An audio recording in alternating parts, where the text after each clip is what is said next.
एका छोट्याशा गावातून मुंबई येणं, अनेक नकार पचवून इथे टिकून राहणं आणि सिने इंडस्ट्रीत काम मिळवणं सोपं नाही. अभिनेते मनोज वाजपेयी यांनी अभिनेता व्हायचं स्वप्न पूर्ण करण्यासाठी खूप संघर्ष केला.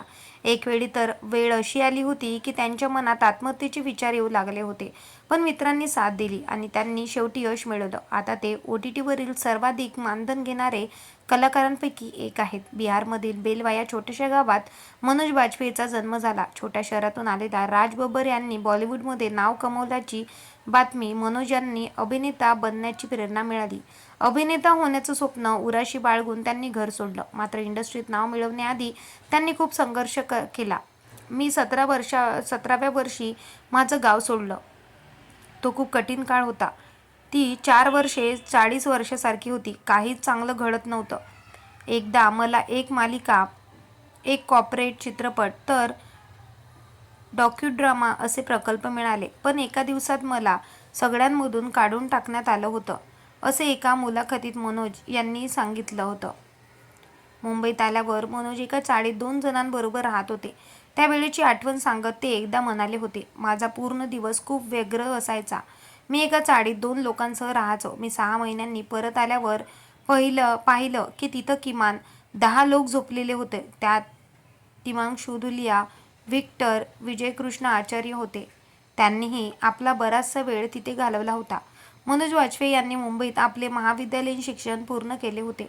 त्यानंतर ते समभाव थिएटर ग्रुप आणि नंतर बॅरी जॉन ग्रुपमध्ये सामील झाले. नाटकामध्ये अभिनय करण्यासाठी आणि कार्यशाळेत त्यांना मदत करण्यासाठी मनोज यांचं समर्पण पाहून त्यांना 1800 रुपये महिना पगारावर सहाय्यक म्हणून कामावर घेतलं गेलेलं होतं.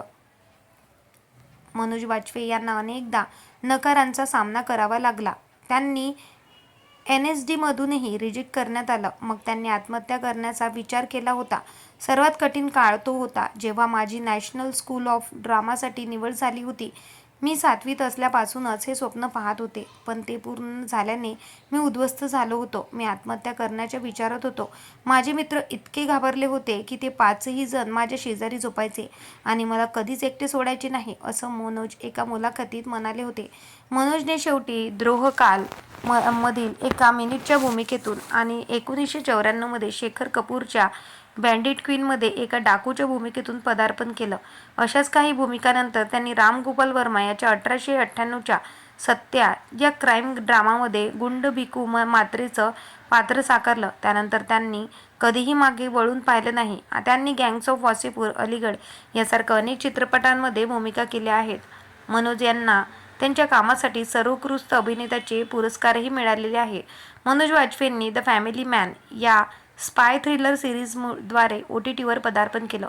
ही सिरीज खूप गाजली. नंतर दुसऱ्या भागातही मनोज खूप मुख्य भूमिकेत दिसले. त्यांनी OTTवर सिर्फ एक बंदा काफी है, किलर सूप, गुलमोहरसह अनेक चित्रपट व सिरीज केल्या आणि ते OTTचे राजा झाले. ते एका सिरीजसाठी 10 कोटी रुपये मानधन घेतात. मनोज OTTवर सर्वाधिक मानधन मिळवणाऱ्या कलाकारांपैकी एक आहेत. तर तुम्हाला सुद्धा मनोज वाजपेयी आवडतात का? कमेंट करून नक्की सांगा. भेटू.